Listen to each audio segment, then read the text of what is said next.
തന്നതല്ലാതൊന്നും ഇല്ല എൻ്റെ ജീവിതത്തിൽ. ദൈവത്തിൻ്റെ സ്നേഹം പോലെ മറ്റൊന്നില്ല പാരിടത്തിൽ. ഇന്നോളം ദൈവമെന്നെ കാത്തതോർത്തു പോകുകിൽ. സുഭാഷിതം സക്രിയ പ്രവചനം 10-ാം അധ്യായത്തിൻ്റെ 1-ാം വാക്യം. പിന്മഴയുടെ കാലത്ത് യഹോവയോട് മഴയ്ക്ക് അപേക്ഷിപ്പീൻ. യഹോവ മിന്നൽ പിണർ ഉണ്ടാക്കുന്നുവല്ലോ. അവൻ അവർക്ക് വയലിലെ ഏത് സസ്യത്തിനും വേണ്ടി മാരി പെയ്യിച്ചു കൊടുക്കും. Ask the Lord for rain in the time of the latter rain. The Lord will make flashing clouds. He will give them showers of rain, grass in the field for every one. പ്രകൃതിയുടെ പ്രതിഭാസത്താൽ മഴയും കാറ്റും മിന്നലും ഒക്കെ ഉണ്ടാകുന്നു എന്നാണ് ചിലരുടെയെങ്കിലും അഭിപ്രായം.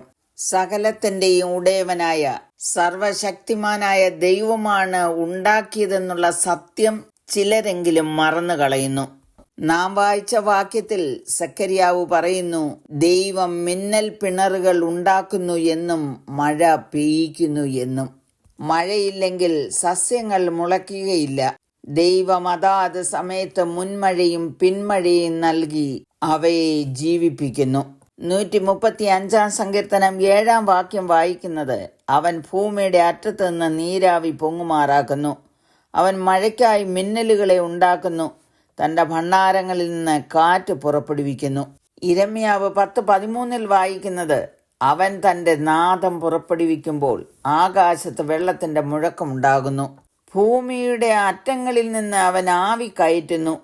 മഴയ്ക്ക് മിന്നലുണ്ടാക്കി തൻ്റെ ഭണ്ഡാരത്തിൽ നിന്ന് കാറ്റ് പുറപ്പെടുവിക്കുന്നു. യോവേൽ 2:23 പറഞ്ഞിരിക്കുന്നു, അവിടുന്ന് മുൻമഴയും പിന്മഴയും അയക്കുന്നു എന്ന്. വിതയ്ക്കുന്ന വിത്തുകൾ ഫലവത്താകുവാൻ മുൻമഴ ആവശ്യമാണ്.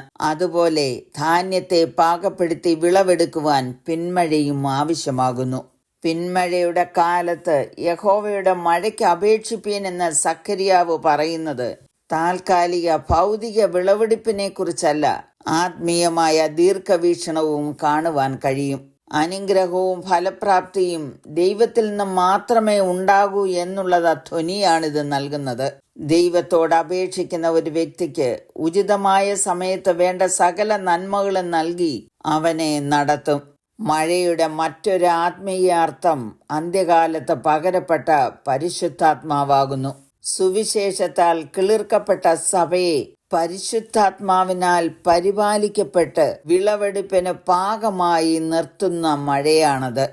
ആകയാൽ സഭ ദൈവത്തിൽ ആശ്രയിക്കുകയും ദൈവത്തിന്റെ പരിശുദ്ധാത്മാവിന്റെ നിറവിൽ നയിക്കപ്പെടുവാൻ ദൈവത്തോട് അപേക്ഷിക്കണം. മഴ സസ്യങ്ങളെ മുളപ്പിക്കുന്നതുപോലെ പരിശുദ്ധാത്മാവെന്ന മഴ നമ്മളിൽ പെയ്തിറങ്ങുമ്പോൾ നിരവധി പ്രവർത്തനങ്ങൾ നമ്മിൽ നടക്കുന്നു. അവിടുന്ന് നമ്മെ വീണ്ടും ജനിപ്പിക്കുന്നു, കൃപ നൽകുന്നു, ജീവൻ പ്രദാനം ചെയ്യുന്നു, പാപത്തിൽ നിന്ന് സ്വാതന്ത്ര്യം നൽകി വിശുദ്ധീകരിക്കുകയും നീതീകരിക്കുകയും ചെയ്യുന്നു, സത്യം ഉപദേശിക്കുന്നു, പ്രാർത്ഥിക്കുവാൻ സഹായിക്കുന്നു, പ്രത്യാശ വർദ്ധിപ്പിക്കുന്നു, ആശ്വാസവും അഭിഷേകവും ശക്തിയും നൽകുന്നു. അങ്ങനെ നമ്മെ സ്വർഗരാജ്യത്തിലെത്തിക്കുവാൻ പാകമാക്കി നിലനിർത്തുന്നു. പ്രിയമുള്ളവരെ, ഈ മഴയ്ക്കായി നമുക്കും അപേക്ഷിക്കാം. കരുണയുള്ള പിതാവേ, പരിശുദ്ധാത്മാവെന്ന ദാനം അവിടുന്ന് ഞങ്ങൾക്ക് നൽകിയിരിക്കുന്നതിനാൽ നന്ദി പറയുന്നു. ആദിമ നൂറ്റാണ്ടിലുണ്ടായ അനുഭവം പോലെ അവിടുത്തെ സഭയിൽ പരിശുദ്ധാത്മാവ് പ്രവർത്തിക്കേണ്ടതിന് ഞങ്ങൾ അങ്ങയോട് പ്രാർത്ഥിക്കുന്നു.